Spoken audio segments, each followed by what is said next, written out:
Good afternoon, everyone. Thank you very much, Georg. So there is a bit of a misspelling in the mouth operation of a surname I have, so it's Magda Papadaki, actually. I am head of manufacturing innovation for the Association of the British Pharmaceutical Industries, and also looking after the ATMP sector there. We are collectively individuals who've been involved in brainstorming sessions supporting FPS pre-work on understanding some of these challenges and essentially supporting the communication of those to you. As Georg said, I will be presenting the 3 first topics in a row, which means that you are stuck with me for about 45 minutes if I attend the time, and I apologize for that in advance. You know who I am. I would like, just by a simple show of hands, to understand a bit the audience this afternoon. So how many of you actually submitted a response, perhaps, to the IMI's consultation on the ATMPs? That's very encouraging. That's great. And how many of you have a commercial interest through different types of activities? It doesn't have to be just a company. Okay. So without further ado, I will kick off with the first topic. If we can change the slide, please, which is... Okay, thank you. Thank you very much. Which is precision genome editing at the forefront of genetic therapies, essentially. So although, as we heard in the morning, Professor Fisher describing that gene therapies have been the object of very intense research for about 30 years, it wasn't until the discovery and further characterization of this type of enzyme-based genetic modification tools that we actually gained the capacity to really intervene in the genome with an unprecedented level of accuracy and precision. And as such, they hold the potential of revolutionizing or providing the foundation of a new generation, a new wave of gene therapies with increased accuracy and perhaps efficiency. And they also have an equally innovative and exciting name, mainly represented by the ZFNs, or zinc finger nucleases, the talents, and more recently the revolution caused by the CRISPR-Cas systems. However, as any innovative technology, they are very early in what we call the innovation life cycle, and as such, they have a number of uncertainties that have to be addressed in order to increase our confidence in their use, both as basic research tools, but also novel therapeutic agents. A number of those are specific to the precision genome editing family of mechanisms, and most notably involve their tendency to create or cause off-target effects. That is, intervene or modify unintended genes or genomic regions due to sequence similarity, the long-term effects of which, should the technology were to progress into the clinical space, are not yet known. And on a similar basis, we also lack the specific or bespoke set of tools that could help us characterize this novel set of molecules and mechanisms as a whole. But if we look at them under the context of gene therapies in general, they also bring along the traditional uncertainties around gene therapeutic approaches. For example, what is the possibility of immuno or oncogenicity? What are the risks from insertional mutagenesis, whether a new generation of vectors with their own delivery, targeting, and longevity, biodistribution characteristics is in order, and so on and so forth.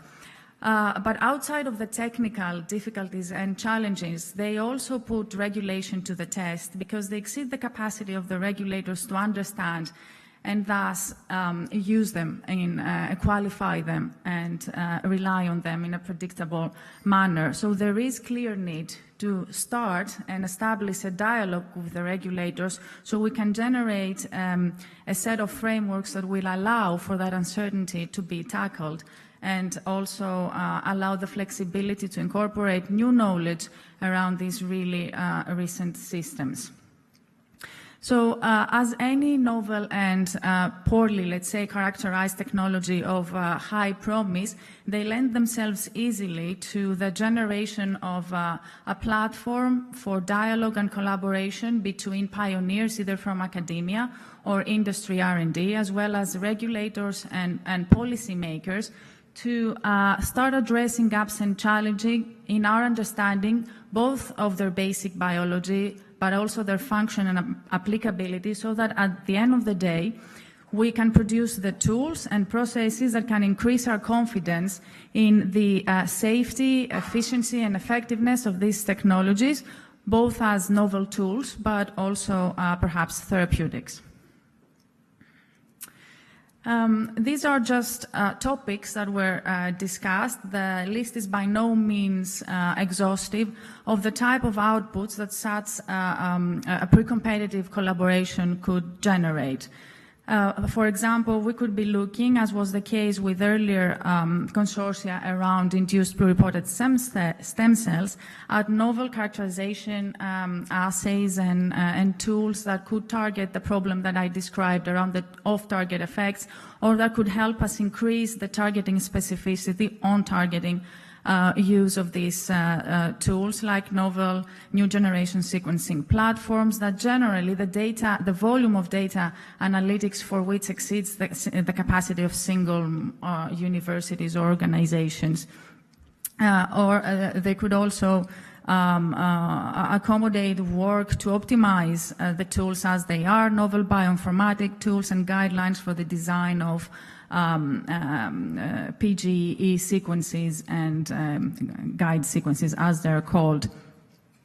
I also mentioned the need to generate a new platform of preclinical, a new battery of preclinical models, tools, and platforms. And some examples are, for example, the generation of new humanized models and the characterization of their inflammatory or toxicological or oncogenic profile upon the application in use of PGEs. New assays to quantify and identify germline modification events, genotoxicity, carcinogenicity studies, normal analytics, I mean the ones that are used or needed in gene therapy as a whole, around the biodistribution or tissue accumulation of these, but also looking ahead and trying to leverage some other emerging tools like iPSCs or organoid platforms and tailor those to the needs of gene editing. At the end of the day, we could be looking at novel platforms or initiatives, consortia, that could allow participants access to novel, qualified and shared and acceptable reagents, platforms, and of course, data. And I added that for my friend Wilfred. There is, we recognize, of course, the need to keep revising the pre-competitive boundaries in this relatively new technology throughout the life cycle of such a consortium, since the pre-competitive space that big companies allow versus small companies in this space are not quite the same. And by that, I think we can get input from the audience.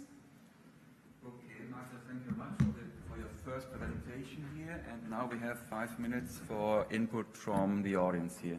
So who has a question or wants to make a comment, like good idea, or, I mean, we don't expect you to basically comprehend now all the details in there. The slides will be, of course, be available, like first reaction here, concept of gene editing, making Europe basically a center of excellence for gene editing, the context of ATMPs, thinking big, as we, of course, should do. Yeah, please.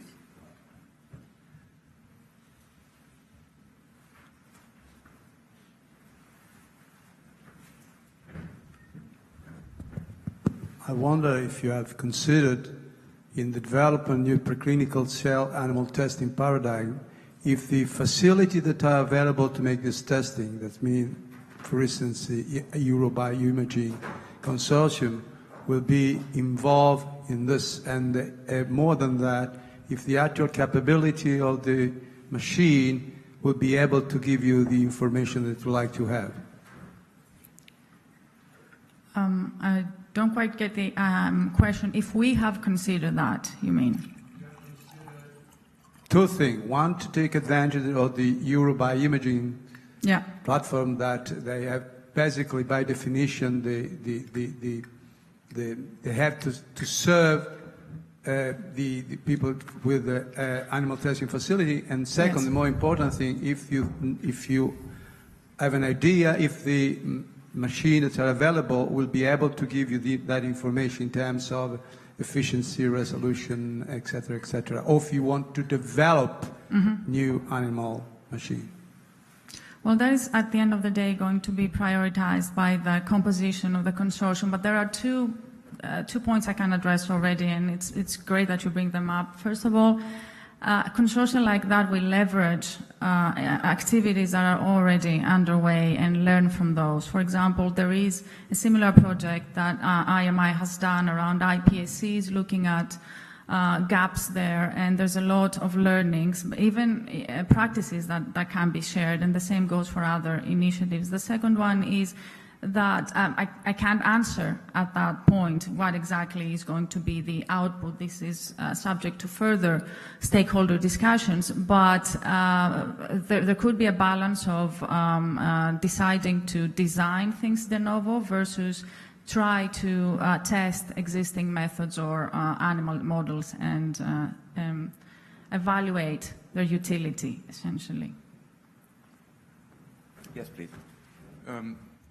Yeah, with respect to genotoxicity and carcinogenicity, I wonder if that goes far beyond the precision genome editing approach and should also include retrovirus integration and so on. I think what we need is maybe something like a huge data pool for different vectors on the one side, taking into account the vector architectures and the level of safety measures which have been built into the vectors. And on the other hand, also the situation on the patient, on the clinical side, as indications, patient populations, and things like epigenetics and so on, which also drive the insertion sites and may certainly also have an influence on precision genome editing. And so did you take that also into consideration with your proposal, or is that something which goes far beyond that? Well, okay. May I clarify? It's not our proposal. We don't own it yet. This is food for thought, so all comments are welcome and very useful. I will invite you to hold that thought for now, because you're referring to something that we will touch upon later, which is an immunogenicity call. So inquire the immunogenicity of ATMPs as a whole. But if, for example, a consortium here were to be launched, I believe it would be useful to embed some questions there to avoid saying, okay, you looked at that, but what about immune inquisition on PG? We have time for one final question. I think so, RT was first, sorry. Maybe just the first reaction is, I don't know what the other two topics will be that you're going to present, but I'm somewhat surprised that this is the first topic, right? The best proposal that you have, because gene editing. So we talked about that ATMPs would be of interest to the industry where you have a large market, lots of patients to benefit, and per se, gene editing would maybe cater for genetic diseases that are exceedingly rare, so it's a very small population, or they could be used kind of as an add-on. So if you have an ATMP and you want to give it kind of an extra benefit, then you can do gene editing synergistically. But I think this is the second step. The first step would need to be the issues we discussed in preclinical models, in manufacturing, and so on. So in that regard, I'm a little surprised that this is the first topic, gene editing. So that would be, at least on my priority list, quite further down. So there was no order of priority here, and as I said before, to be absolutely clear here, these are early ideas. Nothing else, nothing more, but there's no order of priority, like number one is top priority. It's just food for thought, and thank you. Every feedback is welcome. It will be factored into the further development of anything of this or not. Okay. Can I just ask? Very final answer. No, it's not. It's just maybe I didn't understand that. Actually, what you propose here as topic has already, so to say, the backing from FPR or from the industry, and how much backing it has, because it's quite important. If you look at all what you like to do, this is a very big program. Yes. Yeah. So that I haven't understood. Sorry for that. So there is no clear commitment from FPR yet to none of the 5 ideas that are articulated here. There were some early discussions, but this is really thought to be food for thought. And we would have to see what materializes into a core topic in 2017, because as Saladino was also saying, that's what we would like to do, at least one, let's say, pilot project perhaps, as you were referring to before. But, this is nothing more than that. So there's no clear commitment from FPR yet, like, yes, gene editing, 6 companies would commit to this and have enough in-kind contribution to basically make the case for such a project. Thanks for the question, and I hope that this was an important clarification. Good. Can I dwell on this point for 1 minute, just to make sure there are no 1 minute. confusions? Yep. Okay. So just a few disclaimers, because I'm sensing some things are not very clear. So we don't own these proposals. We've been asked by FPR to support them because of our specialty in certain areas. Secondly, there's been a number of initial brainstorming sessions with several stakeholders that led to a gradual prioritization, and that was further supported by the outcomes of the consultation. And what we're showing you here is the digest of that. We have a finite amount of time and a very specific template to analyze the top priorities as these have been formed. Of course, this is not exhaustive, nor can we freeze the ocean here. Okay, thank you for the clarification. That was important, so we have to move on. And again, it's Magda. Now she will speak to the next one, which is, I think, clinical development. Yes. So can you move the slide, perhaps? Here we go, yeah. You have 8 minutes. Somebody ate my time. That's not right. Okay, so although you were surprised by the prioritization of the topic, you can't disagree that science is really exciting. And that's why I think it's equally exciting to move the boundaries, move it to the clinic, which is a challenging topic. There are, last we counted, there are 571 clinical trials in the space of ATMPs. Currently in the world, and other global competitors or pioneers like Japan and US are really pushing forward to accelerate the pathway to the clinic. So there is, we believe, an opportunity to address some of the challenges here. The space is, as we said in the morning, extremely difficult. We're talking about diseases or therapeutic approaches that, at least for the time being, target very small populations. So clinical trial designs need to address small cohorts, even be single-armed ones, for example. And the promise is for long-term curative effect, which means that many of the clinical trial protocols or the design or the endpoints that we are currently monitoring are not fit for purpose in this respect. And the more our understanding around the science as well as the pathophysiology of disease increases, the more this segmentation or orphanization will increase, basically complicating further the requirements of the regulators and further down the payers. In the case of the ATMPs, batch specification of specific cell or gene products is also very important. So even at the clinical trial space, we need innovative and new tracking and transport and monitoring systems for these products.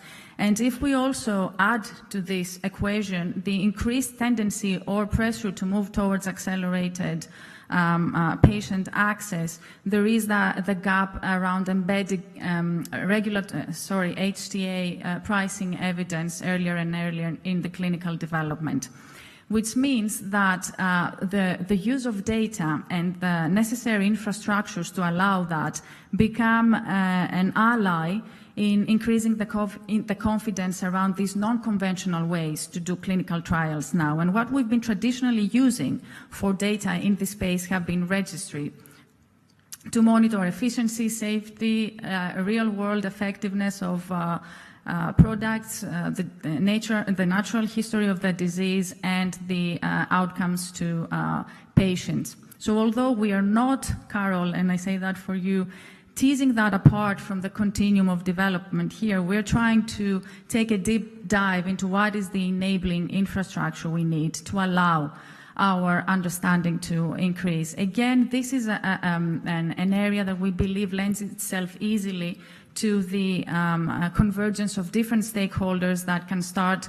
optimizing a data-enabled framework for the execution of clinical trials. And they could be looking at investigating, for example, the necessary infrastructures and methodologies of using both the existing registries and other data sources like compassionate use records or even hospital exemption databases, but also optimizing them in terms of novel interoperability architectures, and also starting to think how to enable data integration across the different European jurisdictions. That's important, especially in rare and ultra-rare and orphan diseases. And similarly to the PGE, the genome editing case, bring into the loop the regulators to understand a bit what are the quality standards that have to be in place, what do they need to move this forward, and clarify at the end of the day the clinical utility and the type of evidence requirements they have. And if we want to be really daunting, include gradually the payers and the HTA organizations. Again, these are examples of the type of technical challenges that this consortia could be looking. This would be subject to further discussions between the willing participants or bid submitters if this was indeed a call to be moved forward. Obviously, there's work to be done by technical people around the technical capabilities and interoperability, as I mentioned, quality standards, and the quality of data entry, reporting, curation, analytics, need for increased stakeholder collaboration on the governance, on the ownership of data, who owns them, who provides them. And also using this novel data-enabled infrastructure as a model to show how we can allow progressively more knowledge to be embedded and how we can capture and make use of it. But also real normal wear and tear elements like database maintenance and funding, as well as the ongoing discussions, include the ongoing discussions around patient anonymization, patient-level data security, access control, and so on and so forth. But as I mentioned, I would like to highlight that, make it a tool in this increasing dialogue between regulators and payers, HTA, assessors. There is also, again, opportunity to link with existing work that IMI has put in place or is currently underway. There are a couple of initiatives already looking in real-world outcomes like Get Real, for example, or the Adopt Smart program, which is looking at the implementation of adaptive pathways to patients. And what's important about bringing all the stakeholders in the rollout and the design and implementation of registries is that costs can also be risked and minimized. Anyway, the companies undertake a number of commitments in this space around, for example, the risk management plans, and it could be an added incentive to allow them access to a database, a registry that is quality assured and shared by other stakeholders and other players as well.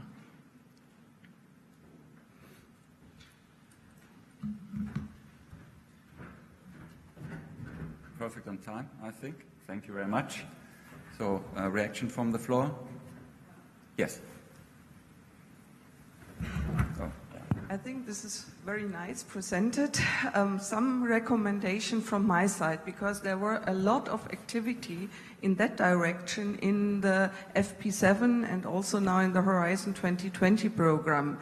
And normally, if the 3 or 4 year period of financial support is over, databases and also links what are established are more or less closed and no longer used. What, to my opinion and to a lot of others, is a bottleneck.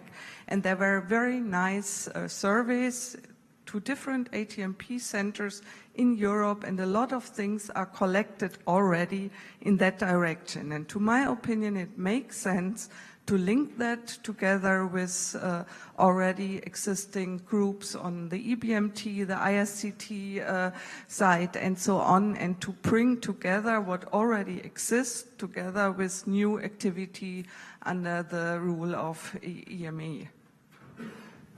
I think that's a good comment, and I would think that if this is going to be moving forward, as Magda pointed out, this could be the case, could not be the case, this could be one work package in a broader program, because this is really very important. There's another question in the back.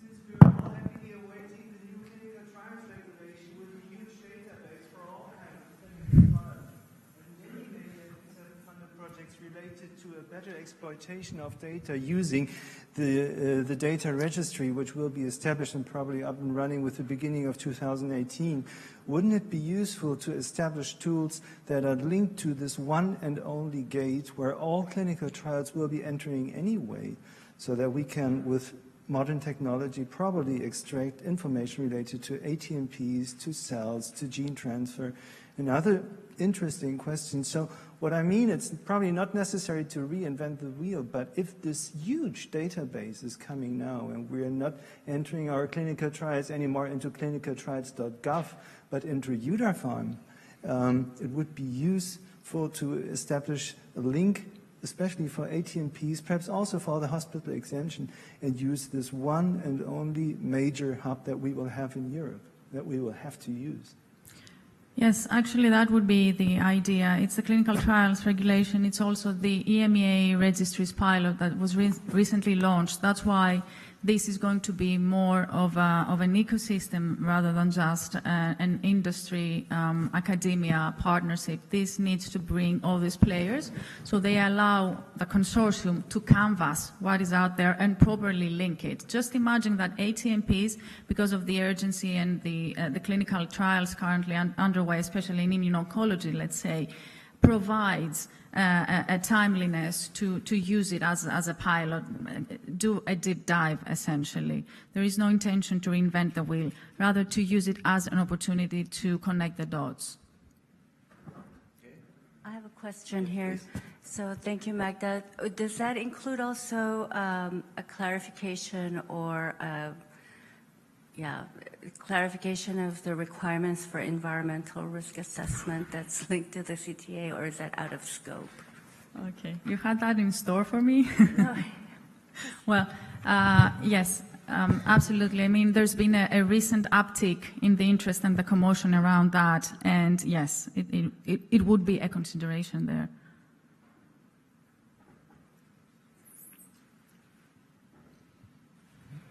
Owen McGrath from the European Society for Bone Marrow Transplantation. So just about sustainability, and for instance, we're hearing about regulatory requirements for 15 years of follow-up on products. So the whole question is sustainability, which was touched on already. So what thoughts do you have on that, and the solution?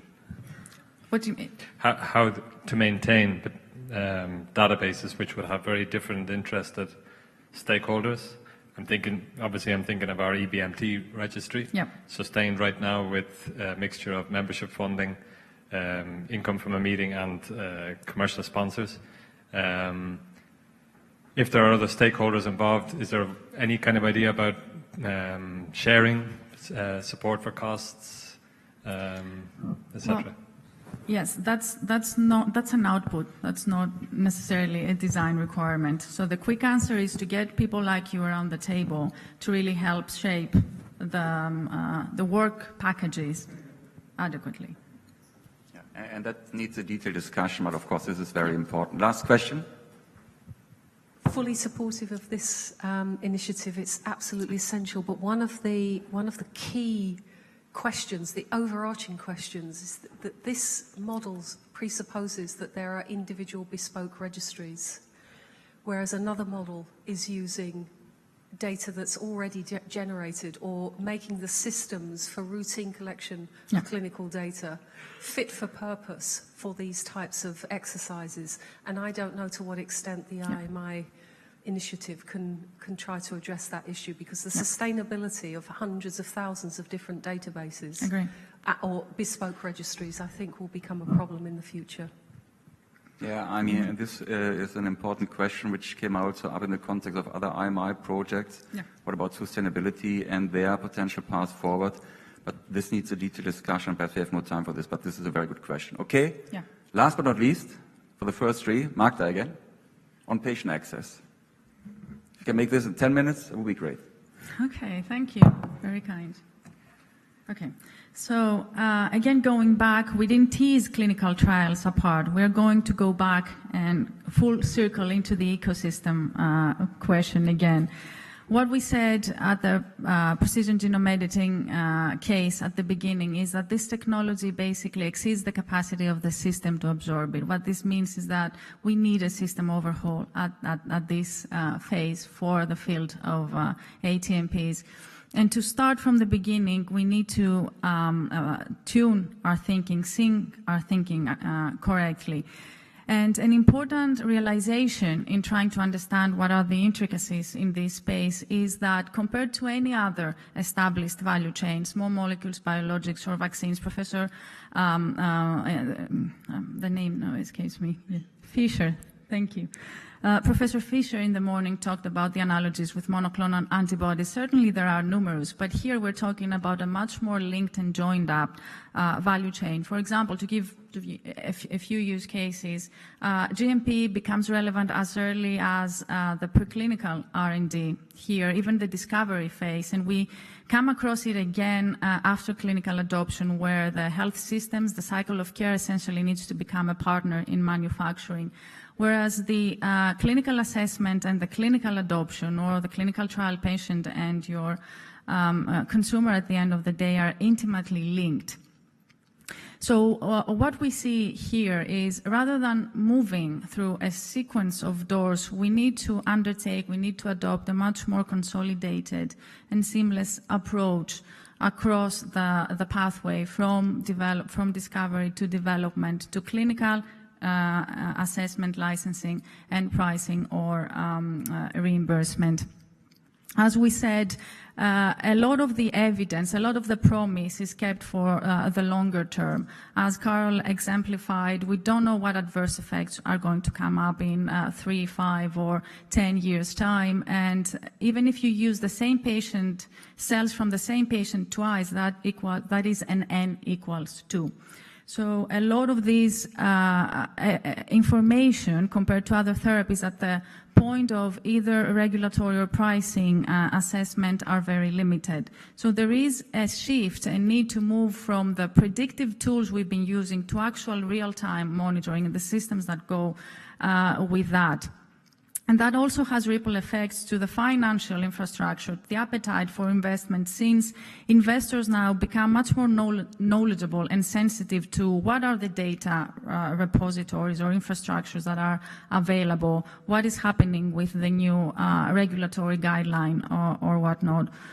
So that takes essentially an unprecedented level of dialogue and interaction and collaboration between the stakeholders, all of the stakeholders this time, which are not traditionally connected. So we need to bring closer the manufacturers of any size with the regulators, with the HTA authorities, with the academic pioneers, of course, and really start envisioning what we need here.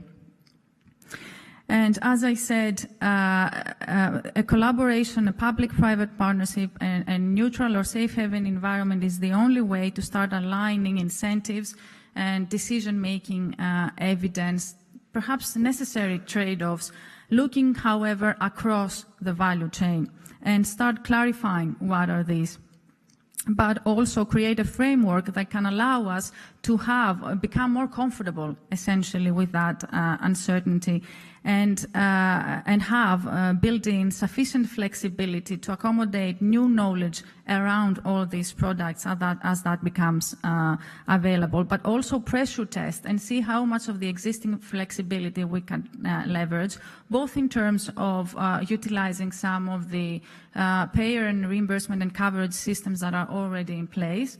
And there are a few in Italy, in Finland, in Sweden, but also see whether we can optimize the use of some thorny areas like the hospital exemptions to maximize the flexibilities it offers at the investigational space without killing the market.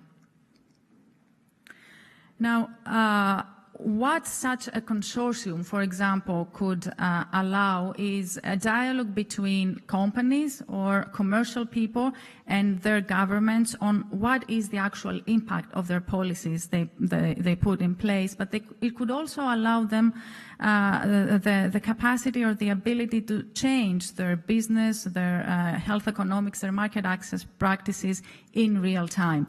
The caveat or the challenge here is that you need to put a multidisciplinary team from each organization. So you need people that understand the technology, but also the policy, the regulations, and the process. And there is a structured way to start tackling this problem, again, using existing initiatives and existing, it doesn't just have to be IMI. For example, learning from the exercise that NICE did or others that are currently happening and linking with them is a way to move forward.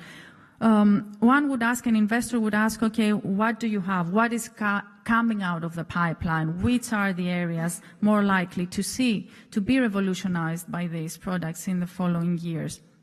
We need to start by a thorough and very diligent mapping of the market and the commercial potential there. But also going to a more qualitative type of work, trying to map the different go, no-go decision criteria, as well as success and failure drivers, learning, for example, from use cases and companies that already took the plunge to invest in this area. Work out, and I won't go into detail, Carla mentioned, how fit for purpose are the existing models, how could we be creative around managed entry agreements, annuity models, and so on and so forth. But also going back, and that shows how the data space essentially can be the connective thread from early discovery all the way to patient access and the cycle of care. Start understanding whether we can converge or where there is alignment between HTA and regulatory requirements, and how could this be addressed in single assessment processes, for example. But also analyze the hospital exemption implementation and application across different countries, something which I believe has not been done, at least not in details. And culturally build the foundations for a shift from simple brick and mortar partnerships or collaborations to what we call it takes a village here, an ecosystem around the ATMPs.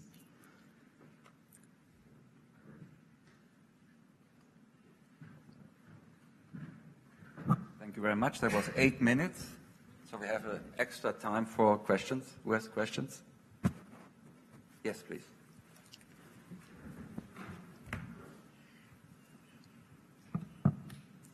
Thank you very much. I think that was really useful. My name is Helena Kelly. I'm from the Royal College of Surgeons in Ireland, and I suppose just in relation to patient access, I think the one other area that maybe needs to be considered is when we talk about patient access, where do patients actually access their healthcare? And that's in a hospital. And I think one of the things that's missing and that's critical to clinical adoption of ATMPs into the future is that we not only think about the cost of the treatments, but we think about the infrastructure and the additional training needs, the additional requirements, the additional time and resourcing that is required. And I think one of the things that would be really useful in somewhere like this is to look at centres of excellence that have already rolled out ATMPs and who are using them, and identifying, I suppose, how they did that, what it took, what it required, what the implementation pathway was, so that information is available to other countries who then want to try and follow that process. Yeah. And I think if you really want to increase patient access, I think the hospitals, clinical sites have to become part of that conversation as well as everyone else. Yes, you're absolutely right. I think these are learnings that are going to come out from the initial landscaping exercises. What is being launched where, how did others do it, essentially. What we're looking at might seem a huge undertaking, but, moving what we've discussed with IMI is that it might start looking like a coordinating action on the whole of different work packages. Further questions?